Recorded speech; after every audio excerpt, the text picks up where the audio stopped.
జగిత్యాల పట్టణంలో అతి పురాతనమైన మున్సిపాలిటీ రాష్ట్రంలోనే స్వతంత్రం వచ్చినప్పటి నుంచి కూడా దరూర్ క్యాంప్ ఏర్పడి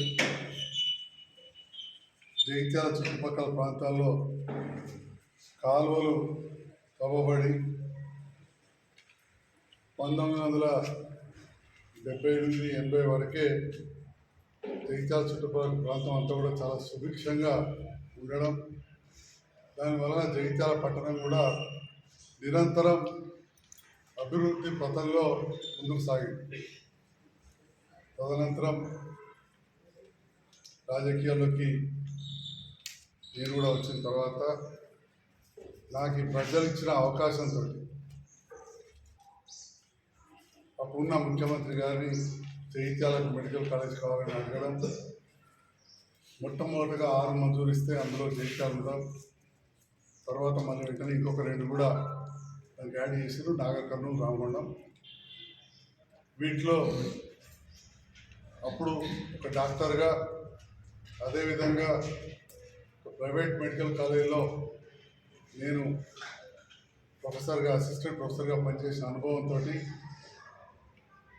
జగిత్యాల ప్రభుత్వ మెడికల్ కళాశాల కొత్తగా మంజూరైన వాటిల్లో నేషనల్ మెడికల్ కౌన్సిల్ అంటే ఢిల్లీ వారు అనుమతి ఇవ్వాలి, అది జగిత్యాలకే వచ్చిందని చెప్పి కూడా ఈ సందర్భంగా తెలియజేస్తాను. అదేవిధంగా నాకున్న అనుభవంతో ప్రజలు ఏదైతే నన్ను నమ్మి గెలిపించిందో,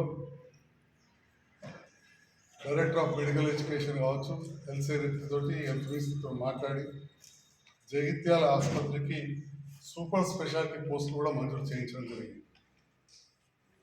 తద్వారా జగిత్యాల మెడికల్ కాలేజ్ రావడం, అప్పుడున్న గౌరవ ముఖ్యమంత్రి గారి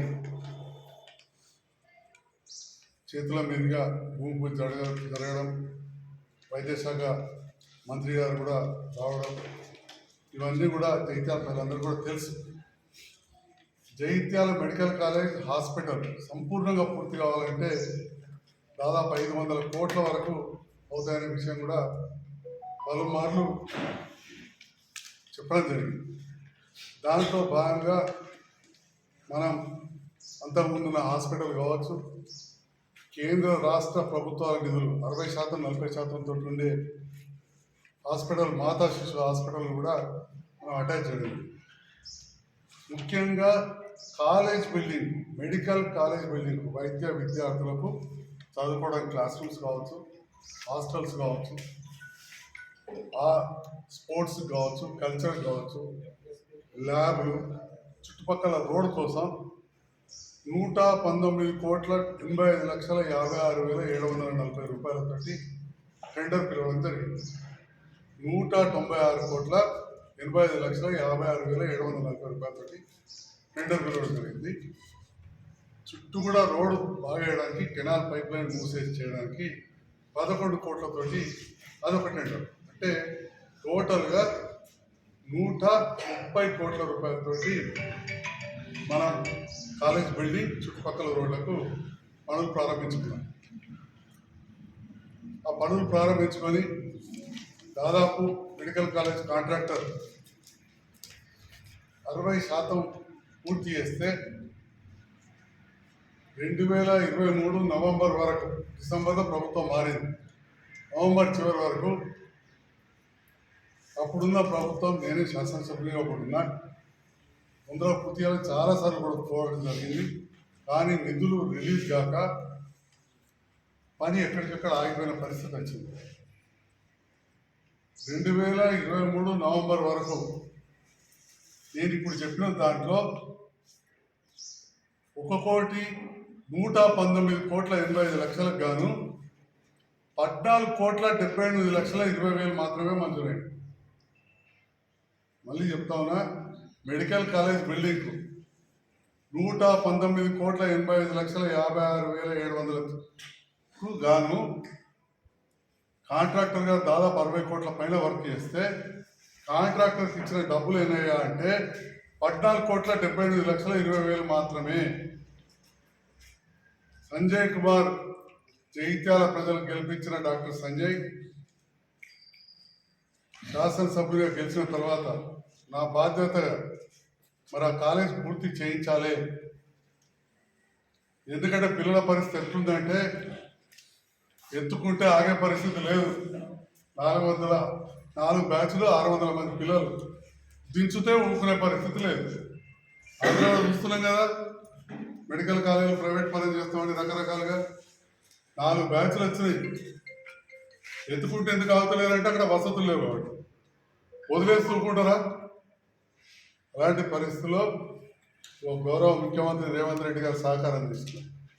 మీతో కలిసి పనిచేస్తా అని చెప్పి మాట తీసుకున్నారు. కొందరు కొన్ని మాటలు అన్నారు. ప్రజలు ఇక్కడ నేను అభివృద్ధి చేస్తా అని చెప్పి గెలిపించారు అనే ఏకైక అంశాన్ని ముందర తీసుకొని రేవంత్ రెడ్డి గారితో మాట్లాడి, అదేవిధంగా గౌరవ మంత్రివర్యులు దామోదర్ రాజనరసింహ గారితో రివ్యూ చేసిన ఫోటో మీరే మీడియాలో వేసిండ్రు.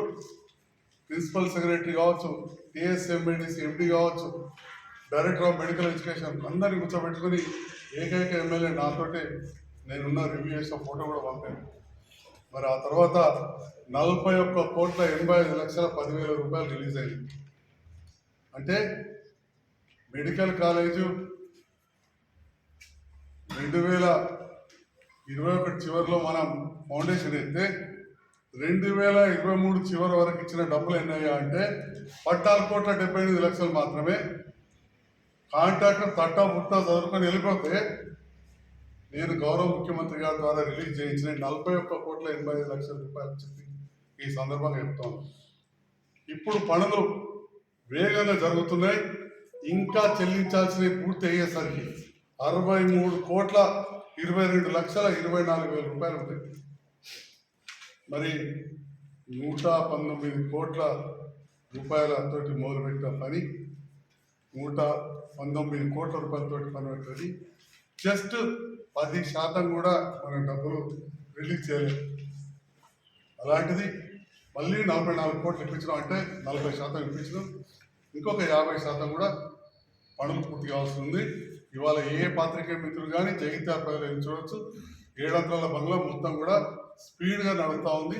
తద్వారా ఈ పిల్లలు దిగులు లేకుండా వాళ్ళని మంచిగా ఎత్తుకొని కాలేజీ నడిపే పరిస్థితి ఉన్నది. మరి అదేవిధంగా ఈ పిల్లలు ఇప్పుడు ఫైనల్ ఇయర్కి వచ్చేసరికి హాస్పిటల్ కూడా కావాలి. ఖచ్చితంగా 650 పడకల హాస్పిటల్ వస్తేనే వాళ్ళకి రికగ్నిషన్ వస్తుంది.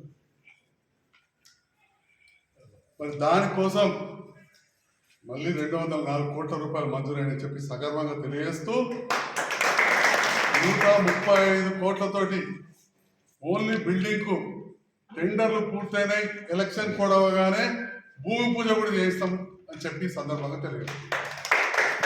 టెండర్లు కూడా పూర్తయినాయి. నేను గౌరవ మంత్రి అట్లూరి లక్ష్మణ్ కుమార్ గారికి కోరిన, ఆరోగ్య శాఖ మంత్రి గారిని, అదేవిధంగా ముఖ్యమంత్రి గారిని కూడా తీసుకెళ్తాం. నేను ముఖ్యమంత్రి గారితో కూడా మాట్లాడితే తప్పకుండా వస్తా అన్నారు. వారి సమయం తీసుకుంటాం. అంటే ఆలోచన చేయండి. మెడికల్ కాలేజు ఇంత డబ్బులు అవసరం ఉంటాయి, ఎన్ని వచ్చినాయని మొన్న కొన్నిసార్లు కొన్ని మాటలు కూడా అన్నాడు. కానీ ఆ సోదర సమానుడు మెట్పల్లి శాసనసభ్యులు, కొరట్ల శాసనసభ్యులు మొన్న కాలేజ్ విజిట్ చేసి మీడియాకి చెప్పాడు 80% పూర్తయితే 20% చేతన అయితే లేదన్నాడు. 80% పూర్తయితే 20% చేస్తాడు. 20% చేయడం కాదు, 20% పూర్తి కాలేదని చెప్పి వారు కూడా ఒక డాక్టరే తెలుసుకోవాలి. ఒకసారి మీ ద్వారా తెలియజేస్తా, కావాలంటే వాళ్ళకి పిఎం పంపించినా నేను ఇస్తా, లేదా ఆర్ఎండ్బిఈ దగ్గరికి పోతే టీఎస్ఎంఐడిసి ఈని అడిగితే వారికి కూడా తెలుస్తుంది అని చెప్పి సందర్భంగా తెలియజేస్తున్నాం.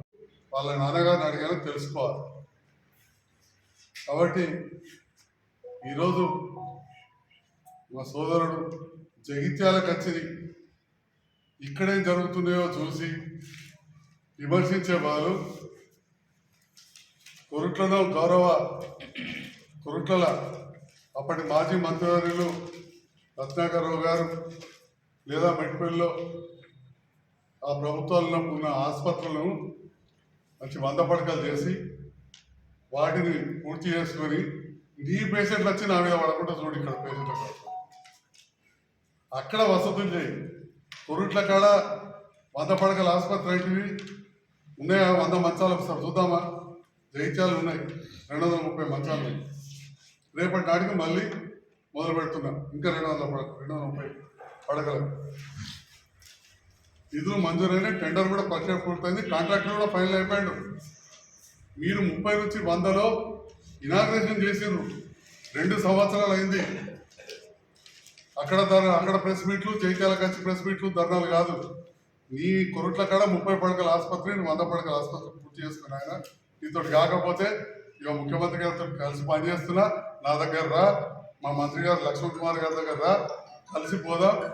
కొరుట్ల మెట్పల్లితో కూడా నాకు అనుబంధం బాగుంది, అక్కడ పూర్తి చేద్దాం. మెట్పల్లిలో కూడా అట్లనే ఆగిపోయింది, మొత్తం మొడిగొడవలు కనబడుతుంది. పూర్తి చేసుకుని ఆయన మీ పేషెంట్లకు నీ దగ్గర మంచి వసతులు కల్పించు. ఇక్కడ మా పేషెంట్లకు మంచి అవకాశం ఉంటుంది. మీ దగ్గర మీరు చేయలేక ఇవాళ జగిత్యాల మెడికల్ కళాశాల గురించి విడివిడి జ్ఞానంతో 80% పూర్తయితే 20% చేయలేకపోతున్నామని మాట్లాడారు. ప్రభుత్వాన్ని కావచ్చు, ఇవాళ మళ్ళీ చెప్తున్నా, ప్రభుత్వ పక్షాన నేను నిలబడి పని చేయించుకుంటున్నా. కొందరు మాట్లాడుతున్నారు అభివృద్ధి కోసం ఏమైనా అంటుడు కనబడుతుంది ప్రజలకు. నేను దానికి జవాబు చెప్పా, నా పనులే జవాబు అని చెప్పినా కనబడుతుంది. ఇప్పుడు అక్కడ మెడికల్ కాలేజ్ పనులు 41 కోట్ల 85,10,000 రూపాయలు రిలీజ్ అయిన తర్వాత అదనంగా ఇప్పుడు చేస్తే 63 కోట్ల పనులు జరుగుతున్నాయి. రేపటి నాడు మళ్ళీ హాస్పిటల్ పని కూడా జరుగుతుంది. చాలా విషయాలు కొందరు మాట్లాడుతున్నారు, ఏదో ప్రజలను మోసం చేసిరని. ఇవాళ ప్రెస్ మీట్ పెట్టినాడు, దాని గురించి ఎక్కువ మాట్లాడదలుచుకోలేదు. కానీ నీ పక్కనే ఉన్నాడు, తెలంగాణ ఉద్యమ కాలంలో టీఆర్ఎస్ పార్టీని మోసం చేసిపోతే కేసీఆర్ గారు సస్పెండ్ చేసిన వ్యక్తి నీ పక్కనే ఉన్నాడు. కాబట్టి నేను ప్రజల కోసం ప్రభుత్వంతో, కాంగ్రెస్ ప్రభుత్వంతో పనిచేస్తున్న మాట వాస్తవమే. ఫస్ట్ గుండె తెలుసుకో. ఈ అభివృద్ధి విషయంలో నాకంటే పెద్ద కారు ఇచ్చిన క్యాబినెట్ హోదాలు ఉన్నారు మా జడ్పీ చైర్మన్ సోదరి గారు. నాకంటే పెద్ద పదవి, నా కారు కంటే పెద్ద కారు, నాకంటే పెద్ద హోదా జిల్లా అంతా. మీ ఊర్లో ఎన్ని ఇల్లు కట్టించినావో చూసుకో అమ్మా. మీరు నేను ఇద్దరం ఎమ్మెల్యే కాకముందు అయినా ఇంట్లో 20 ఇళ్ళు, మళ్ళీ ఇప్పుడు ఇందిరా ఇళ్ళు అవుతున్నాయి. మరి మీరు కూడా నాకంటే పెద్ద హోదాలు ఉన్నప్పుడు జగిత్యాల మండలానికి ఎన్ని ఇళ్ళు మంజూరు చేసుకొచ్చిండ్రు, ఎన్ని నిధులు తీసుకొచ్చిండ్రో జిల్లా పరిషత్ ద్వారా ఒకసారి గుండె మీద చేసుకుని ఆలోచన చేయాలి. చాలాసార్లు చాలా మాట్లాడుతుంటారు. పోలవరం ప్రాజెక్టు షట్టర్ పెట్టలేదని. పోలవరం ప్రాజెక్టు షట్టర్లు పెట్టాలంటే 53,000 చెట్లు మునుగుతుంది, అడవి మునుగుతుంది. కావాల్సిన స్థలాన్ని అప్పుడు నా జగిత్యాల నియోజకవర్గంలో ఇచ్చినాం. మిగతా 800 ఎకరాలు హ్యాండ్ ఓవర్ కాలే ఫారెస్ట్ డిపార్ట్మెంట్. అవన్నీ కూడా ఈ ప్రభుత్వం వచ్చిన తర్వాత హ్యాండ్ ఓవర్ చేయించినాం, చెట్లను లెక్క చేసినాం. ఇదంతా కూడా కేంద్ర ప్రభుత్వం మనకు అనుమతి ఇవ్వాల్సి ఉంటుంది. దానికోసం అటవీ శాఖ అత్యున్నత అధికారులు రావాల్సి ఉంటుంది. నా వంతు ప్రయత్నంగా అటవీ శాఖ అత్యున్నత అధికారిని పిసిసిఎఫ్ మేడంను, అదేవిధంగా చీఫ్ కన్జర్వేటర్ ఆఫ్ ఫారెస్ట్ సర్వనంద్ గారిని తీసుకుని వచ్చినాం. దాంట్లో చాలా సమస్యలు ఉన్నాయి. ఇప్పుడు గేట్లు పెట్టడం పెద్ద పని కాదు. గేట్లు పెడితే మళ్ళా గదే పాత ఎంతుందో 0.25 టీఎంసీ మాత్రమే మనం ఆపస్తుంది, లేదంటే అడవి మునిగిపోతుంది. అందుకే గేట్లు పెడతలేరు. అది అప్పుడు ఆ ప్రభుత్వ హయాంలో పెట్టలే, ఇప్పుడు పెట్టలే. దానికనే నేను కేంద్ర ప్రభుత్వానికి సంబంధించిన అటవీ శాఖ అధికారి త్రినాథరావు గారిని కూడా కలిసిన. అరణ్య భవన్లో 6వ అంతస్తులు ఉంటారు. నేను ఎన్నడూ వెళ్ళిన వాళ్ళు కాదు, చూసిన వాళ్ళు కాదు. నాకంటే పెద్ద కారు, నాకంటే పెద్ద పదవులు ఉన్న వాళ్ళు ఉన్నారు, కానీ ఎన్నడూ కూడా అంత లోతుగా పోలేదు. నేను రాజకీయాలు పక్కన పెట్టి ఇటు ఈ ముఖ్యమంత్రి గారితో కలిసి పనిచేస్తా ఉన్నా. అటు కేంద్రం నుంచి రాకపోతే అది పర్యావరణ అనుమతులు రావు. కాబట్టి గౌరవ ఎంపీ గారితో కూడా మాట్లాడినా, వారు కూడా మొన్న అక్కడ కేంద్ర మంత్రిని కలిసి మనకు మీడియాలో చెప్పడం జరిగింది. కాబట్టి ఈ సందర్భంలో మరొకసారి తెలియజేస్తా ఉన్నా, ముఖ్యంగా నా సోదరుడు సహచర ఎమ్మెల్యే డాక్టర్ సంజయ్ గారికి జగిత్యాలకు వచ్చి జైత్యాల హాస్పిటల్ చూసి ఏదైతే గతంలో మెడికల్ కాలేజ్కు 10% నిధులు ఇస్తే మళ్ళీ ఒక 40% నిధులు మంజూరు చేయించి ఇంకా మిగిలిన 50% కూడా పూర్తి చేయడానికి ప్రయత్నం చేస్తూ ఉన్నా. హాస్పిటల్ ఏదైతే కంప్లీట్ అయిందో అంతకు రెట్టింపు హాస్పిటల్ రావాల్సిన అవసరం ఉంది. నా ప్రయత్నాలు నేను నిరంతరం చేయడంలో భాగంగానే నేను ప్రభుత్వంతో కలిసి పనిచేస్తున్నా. మీరు కూడా ప్రభుత్వ సహకారం తీసుకొని రాజకీయాలకు అతీతంగా అక్కడ నీ కొరుట్ల మెట్పల్లి హాస్పిటల్ను అభివృద్ధి చేయాల్సిందిగా నీకు సూచన చేస్తా ఉన్నాను. Thank you.